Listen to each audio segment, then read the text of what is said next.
নবী করিম সাল্লাল্লাহু আলাইহি সাল্লামের হাদিস থেকে এবং কোরআনে কারীম থেকেও 27টি আমলের কথা আপনাদের সঙ্গে শেয়ার করব ইনশাআল্লাহ, যার সবগুলোই রমাদানের জন্য স্পেশাল। রমাদান কেন্দ্রিক যে সমস্ত আমল, যে সমস্ত করণীয় আমাদের আছে, তার মধ্যে প্রথম করণীয় হলো শাবানের 29 তারিখে পশ্চিম আকাশে রমজানের চাঁদ তালাশ করা। এটা একটা আমল। কোন দিন চাঁদ তালাশ করবেন? শাবানের 29 তারিখ। এই বছর আমাদের দেশে শাবানের 29 তারিখ কবে হচ্ছে? রোজা কবে থেকে শুরু হচ্ছে?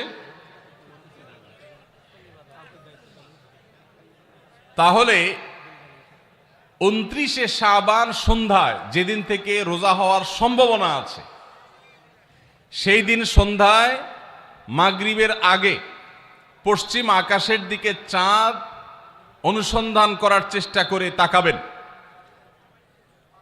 পশ্চিম আকাশে চাঁদ অনুসন্ধান করার জন্য যদি চেষ্টা করেন, একটু খোঁজার চেষ্টা করেন, চাঁদ দেখতে যদি পান তো ভালো, এমনকি যদি চাঁদ দেখতে নাও পান, চাঁদ দেখার চেষ্টা যে করেছেন এর কারণে আপনার আমল নামাতে সওয়াব লেখা হবে, একটা সুন্নত আদায় করার সওয়াব।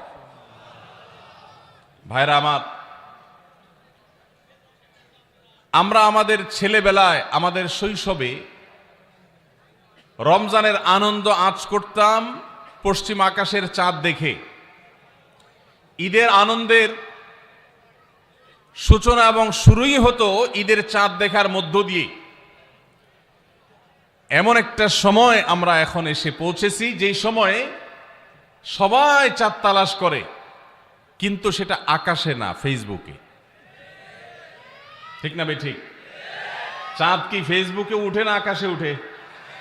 তাহলে সবাই যদি ফেসবুকে চাঁদ তালাশ করেন, আকাশে চাঁদ দেখবে কে? ও ইসলামী ফাউন্ডেশনের হেলাল কমিটি, চাঁদ দেখা কমিটির কিছু মানুষ, তাদের উপরে নির্ভর করে 18-20 কোটি মানুষ তারা ফেসবুকে তাকায় আছে। এটা খুবই দুর্ভাগ্যজনক একটা বাস্তবতা। নবী করিম সাল্লাল্লাহু আলাইহি সাল্লামের হাদিসটা আমরা লক্ষ্য করি, তিনি বলেছেন, সোমু লিরুইয়াতিহি ওয়া আফতিরু লিরুইয়াতিহি, তোমরা চাঁদ দেখে সিয়াম সাধনা করবে, চাঁদ দেখে রমাদান উদযাপন করবে, চাঁদ দেখে রমাদানের ইবাদত বন্দেগী করবে, আর চাঁদ দেখে তোমরা ঈদ উদযাপন করবে। চাঁদ দেখে তিনি আমাদেরকে রোজা রাখতে বলেছেন। অতএব চাঁদ দেখতে হবে কি হবে না? ভাইরা আমার, বিলুপ্ত হওয়া মৃত প্রায় সুন্নাহগুলোর মধ্যে থেকে একটা হলো চাঁদ তালাশ করার সুন্নাহ। এটা ফরজে কিফায়া, মুসলিম সমাজের কেউ যদি না করে সবাই গুনাহগার হবে। এটা খুবই রিস্কি একটা বিষয়, দুর্ভাগ্যজনক একটা বিষয় যে 20 কোটি মানুষের রমজান মাত্র মুষ্টিমেয় কয়েকজন মানুষের দেখার উপর নির্ভর করবে।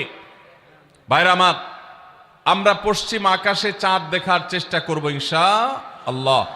যদি চাঁদ দেখতে পান আপনি, তাহলে নবী সাল্লাল্লাহু আলাইহি সাল্লামের সেখানে একটা দোয়া পড়বেন, আল্লাহুম্মা আহিল্লাহু আলাইনা বিল ইয়ুমনি ওয়াল ঈমান ওয়াস সালামাতি ওয়াল ইসলাম রব্বি ওয়া রাব্বুকাল্লাহ। চাঁদকে লক্ষ্য করে বলবেন, চাঁদের সাথে কথা বলবেন। চাঁদ আপনার কথা হয়তো বুঝবে না, কিন্তু আল্লাহর এরকম সৃষ্টি যারা আমাদের কথা বুঝতে পায় না, তাদেরকে লক্ষ্য করে কিছু বলার মানে হলো আপনি মূলত আপনার মনের আকুতিকে প্রকাশ করছেন।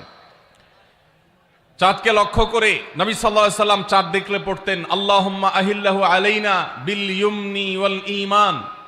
হে আল্লাহ, এই যে চাঁদ আমি দেখতে পাচ্ছি, এই চাঁদের পুরো মাসটাকে যে আমার জন্য বরকত এবং ঈমান দিয়ে পরিপূর্ণ করে দিন। এই চাঁদ পুরো মাস জুড়ে থাকবে, অতএব পুরো মাস জুড়ে এই চন্দ্র মাসে আমি আপনার কাছে আমার জীবনে প্রভূত বরকত, কল্যাণ এবং ঈমান আপনার কাছ থেকে চাই। ওয়াস সালামাতি ওয়াল ইসলাম, এবং আমি নিরাপত্তা চাই। এই চাঁদ, এই চন্দ্রমাস আমার জন্য যেন নিরাপদ হয়, এবং ইসলামের সাথে যেন এই মাস আমি অতিবাহিত করতে পারি, ঈমানের সাথে যেন অটল অবিচল থাকতে পারি। রব্বি ওয়া রাব্বুকাল্লাহ, হে চাঁদ, তোমার সৃষ্টিকর্তা, পালনকর্তা আর আমারও পালনকর্তা এক আল্লাহ। ভাইরা আমার, চাঁদ দেখার চেষ্টা করা যাবে তো ইনশাআল্লাহ? সোশ্যাল মিডিয়াতে আপনি চাঁদের খবর খোঁজেন, দোষ নাই, কিন্তু আমরা সবাই যদি সোশ্যাল মিডিয়াতে চলে যাই, পশ্চিম আকাশে চাঁদটা দেখবে কে? দুর্ভাগ্য। মসজিদ মাদ্রাসার ছাত্ররা, ওলামা একরাম, তারাও চাঁদ তালাশ করতে দেখা যায় খুবই কম, খুবই নগণ্য। আল্লাহ তাআলা আমাদের সবাইকে মৃত প্রায় সুন্নাহকে জিন্দা করার তৌফিক দান করুন। এই বছর 29শে রমাদান শুক্রবারে হবে না শনিবারে হবে? কে কে চাঁদ দেখবেন হাত তোলেন। আল্লাহ আমাদের সবাইকে চাঁদ দেখার তৌফিক দান করুন। মৃত সুন্নাহকে জিন্দা করার নিয়তে চাঁদ দেখবেন ইনশাআল্লাহ। আল্লাহ আমাদের সবাইকে আমল করার তৌফিক দান করুন। ভাইরা আমার, তাহলে রমজান কেন্দ্রিক প্রথম আমল পেয়ে গেলাম, প্রথম কর্মসূচি পেয়ে গেলাম, সেটা হলো শাবানের শেষ তারিখে পশ্চিম আকাশে চাঁদ তালাশ করবো ইনশাআল্লাহ। নাম্বার 2, রমজানের দ্বিতীয় আমল, যেটা রমজানের প্রধান আমল মূলত কি সেটা বলেন দেখি। রমজানের প্রধান আমল কি ভাই? রোজা রাখা। মাশাআল্লাহ, উত্তর সঠিক। রমজান মাসের প্রধান আমল হলো রোজা রাখা। রোজা রাখার চাইতে এ মাসের বড় কোনো আমল হতে পারে না। রোজা রাখা রমজানের সুন্নত না মুস্তাহাব? ফরজ। ফরজ মানে হলো আল্লাহর সেই নির্দেশ, যেই নির্দেশ লঙ্ঘন করলে জাহান্নামের শাস্তি অবধারিত, জাহান্নামের শাস্তি এড়ানো যাবে না, যে নির্দেশ মান্য করা আবশ্যক, এরকম একটি ফরজ। ইসলামের স্তম্ভ কয়টা ভাই? 5টা। নবী করিম সাল্লাল্লাহু আলাইহি সাল্লাম বলেছেন, বুনিয়াল ইসলামু আলা খামস, ইসলাম দাঁড়িয়ে আছে 5টি ফাউন্ডেশনের উপরে, 5টি খুঁটির উপরে, 5টি ভিত্তির উপরে। সেই 5টি ভিত্তির 1 নম্বর হলো শাহাদাতি আল্লাহ ইলাহা ইল্লাল্লাহ ওয়া আন্না মুহাম্মাদান রাসূলুল্লাহ। আল্লাহ ছাড়া ইবাদত এবং উপাসনার উপযুক্ত আর কেউ নাই, আর মুহাম্মদ সাল্লাল্লাহু আলাইহি সাল্লাম আল্লাহর পাঠানো রাসূল, এই কথার সাক্ষ্য মুখে দেওয়া, এটা হলো 1 নম্বর স্তম্ভ। স্তম্ভ নম্বর 2, 5 ওয়াক্ত নামাজ আদায় করা। স্তম্ভ নম্বর 3, যাকাত আদায় করা, যাদেরকে আল্লাহ সামর্থ্য দিয়েছেন, সচ্ছলতা দিয়েছেন। স্তম্ভ নম্বর 4, হজ করা। স্তম্ভ নম্বর 5, রমজানের রোজা রাখা। তবে অনেক হাদিসে রমজানের রোজাকে 4 নম্বরে আর হজকে 5 নম্বরে রাখা হয়েছে। তাহলে রমজান মাসের রোজা রাখা এটা শুধু ফরজ না, মৌলিক ফরজ।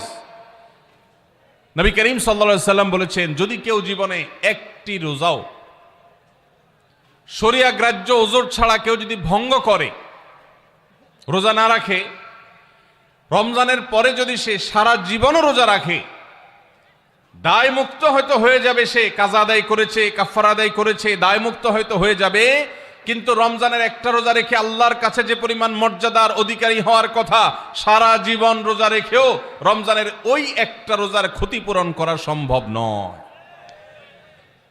এই জন্য সবাই রমজান মাসে ফরজ রোজা রাখবো তো ইনশাআল্লাহ। সকল প্রাপ্তবয়স্ক সুস্থ ইমানদারের জন্য রমজানের রোজা রাখা ফরজ। ভাইরা আমার, পৃথিবীতে আজ অনেক বিজ্ঞানী রোজা বা ফাস্টিং এর উপরে গবেষণা করে অনেক বড় বড় পদক, অনেক বড় বড় পুরস্কার জিতেছে। এখন ডাক্তাররাও আমাদেরকে বলে যে একটা সময় আমরা যেন ফাস্টিং করি, একটা সময় আমরা যেন না খেয়ে থাকি, এটা আমাদের স্বাস্থ্যের জন্য ভালো। নবী সাল্লাল্লাহু আলাইহি সাল্লাম সেই 1500 বছর আগে আল্লাহর দেয়া বিধান আমাদেরকে জানিয়েছেন। রমজানে পুরো মাস রোজা, শাবানে মুহররমে বেশি বেশি নফল রোজা, সোমবার বৃহস্পতিবার সাপ্তাহিক রোজা, চাঁদের 13, 14, 15 আইয়ামে বীজের মাসিক রোজা। নিয়মিতভাবে এই রোজা, এই সিয়ামগুলো যদি পালন করি আমরা, তাহলে আল্লাহর সন্তুষ্টি এবং জান্নাত লাভ যেমন হবে, ঠিক একইভাবে আমরা দুনিয়াতে সুস্থ সবল থাকতে পারবো। আমাদের শরীরে অতিরিক্ত যে চর্বি তৈরি হয়, বিশেষ করে আজকের বিশ্ব বাস্তবতায়, এই চর্বিগুলোকে বার্ন করার জন্য রোজার কোনো বিকল্প নাই। যদিও চর্বি বার্নের উদ্দেশ্যে রোজা রাখলে সে রোজা রোজা নয়। আমাদের উদ্দেশ্য হবে আল্লাহর সন্তুষ্টি অর্জন, পাশাপাশি পার্থিব উপকারিতা এমনি পেয়ে যাব। আল্লাহ আমাদের সবাইকে রমজান রোজা রাখার তৌফিক দান করুন। ভাইরা আমার, নবী করিম সাল্লাল্লাহু আলাইহি ওয়াসাল্লাম তিনি বলেছেন, যে ব্যক্তি রমজানে ঈমান এবং ইখলাসের সাথে আল্লাহকে খুশি করবার জন্য রমজান রোজা রাখবে, আল্লাহ তার পূর্বের সমস্ত গুনাহ মাফ করে দিবেন। অনেক যুবক আছেন গ্যাস্ট্রিকের অজুহাতে, অনেকে আছেন প্লাস্টিকের অজুহাতে রোজা রাখেন না। কারো গ্যাস্ট্রিক, কারো প্লাস্টিক। সামান্য একটু রোজা রাখতে যে যুবক পারে না, সে নিজেকে মুসলিম দাবি করে কোন মুখে? মাত্র 12-14 ঘন্টা যে না খেয়ে থাকার মতো চ্যালেঞ্জ নিতে পারে না, সে আবার কিসের মুসলমান দাবি করে নিজেকে? এই জন্য ভাইরা সবাই রোজা রাখবো তো ইনশাআল্লাহ। বাসা বাড়িতে বাচ্চাদেরকে কৈশোর বয়স থেকে তাদেরকে রোজা রাখতে শেখাবেন। সাহাবায়ে কেরাম আশুরার রোজা পর্যন্ত বাচ্চাদেরকে রাখাতেন এবং তাদেরকে খেলনা দিয়ে ভোলাতেন, রোজা রাখতে তাদের সাহায্য করতেন। আজ এমন এক প্রজন্ম আমরা গড়ে তুলছি যেই প্রজন্ম শুধু ভোগ শিখেছে, ত্যাগ শিখে নাই। বাচ্চা কাচ্চাদেরকে দেখবেন মা বাপ বড় বড় মোবাইল, স্মার্টফোন তাদের হাতে তুলে দিচ্ছেন। তারা মুখ দিয়ে কোনো কথা বললেই সেটা নেওয়ার জন্য, কেনার জন্য বাপ মা অস্থির ব্যাকুল হয়ে যাচ্ছেন। তাদেরকে সংগ্রাম, ত্যাগ, চ্যালেঞ্জ নেওয়া এগুলো তাদেরকে শেখাচ্ছেন না। মনে রাখবেন, ভোগ করতে কোনো যোগ্যতার দরকার হয় না, ত্যাগ করতে যোগ্যতার দরকার হয়। ভোগ করতে সবাই পারে, ত্যাগ করতে সবাই পারে না। এই জন্য সন্তানকে ভোগ নয়, ত্যাগ শেখাতে হবে। আল্লাহ আমাদেরকে তৌফিক দান করুন। আপনার বাচ্চা যদি রোজা রাখা শিখে, শখ করে রোজা রাখে, তাকে বাধা দিবেন না, তাকে রোজা রাখতে দিবেন। কারণ সে রোজা রাখার মধ্য দিয়ে গরিব অভাবী মানুষের কষ্ট অনুভব করবে, ফিল করবে। সে রোজা রাখার মধ্য দিয়ে আল্লাহর নৈকট্যের ফিলিংস তার মধ্যে আসবে, ইসলামী সংস্কৃতিকে সে অনুভব করবে, আঁচ করবে। এই জন্য সন্তানকে কৈশোর বয়স থেকেই, কিশোর বয়স থেকেই তাকে রোজা রাখতে সাহায্য করবেন ইনশাআল্লাহ। ঠিক আছে না ভাই? বাচ্চাদের প্রথম হয়তো রোজা অর্ধেক রাখবে, দুপুরে ভেঙে ফেলবে, এরপর না হয় বিকাল পর্যন্ত রাখবে, এরপর না হয় সন্ধ্যা পর্যন্ত রাখবে, কিন্তু অভ্যাস তাকে গড়ে তুলতে হবে। আল্লাহ আমাদেরকে তৌফিক দান করুন। ভাইরা আমার, তাহলে রমজানের প্রধান আমল রোজা রাখা। এই রোজা ইচ্ছাকৃত শরিয়া গ্রাহ্য ওজর ছাড়া ভাঙা জায়েজ নাই, হারাম। যদি কেউ ভাঙে অথবা না রাখে সে ফাসিক। অতএব এই রোজার চর্চা আমাদের করতে হবে। আল্লাহ আমাদের সবাইকে তৌফিক দান করুন। 2 নম্বর আমল হলো রমজান মাসে রোজা রাখা। 3 নম্বর আমল হলো রাতে তারাবির নামাজ আদায় করা। রাতে কি আদায় করা ভাই? তারাবির নামাজ আদায় করা কি ফরজ না নফল? ফরজ না সুন্নত? সুন্নত, সুন্নতে মুআক্কাদা। নবী করিম সাল্লাল্লাহু আলাইহি সাল্লাম বলেছেন, মান কামা রমাদানা ঈমানান ওয়া ইহতিসাবা গুফিরা লাহু মা তাকাদ্দামা মিন যামবি। যে ব্যক্তি রমজান মাসে রাতে দাঁড়িয়ে তারাবির নামাজ পড়বে, তার পূর্বের সমস্ত গুনাহ খাতা মাফ করে দেওয়া হবে। এই জন্য তারাবির নামাজ পড়বো তো ইনশাআল্লাহ। তারাবির নামাজ 4G গতিতে হবে না 5G গতিতে? কি বলেন? 4G না 5G? ভাইরা আমার, সব কিছুতে গতি ভালো না, সব কিছুতে গতি ভালো না। নেটের গতি যত বেশি হয় তত ভালো, কিন্তু নামাজের গতি, ইবাদত, সিজদার গতি, তারাবির গতি যত কম হয়, যত ধীরে ধীরে হয়, যত শান্তশিষ্টভাবে হয়, তত আল্লাহর কাছে বেশি মর্যাদাবান হয়। অতএব মহল্লার হাফেজ সাহেবদেরকে তাড়াতাড়ি নামাজ শেষ করার জন্য দৌড়ের উপর রাখবেন। ক্রিকেট খেলা আছে, হুজুর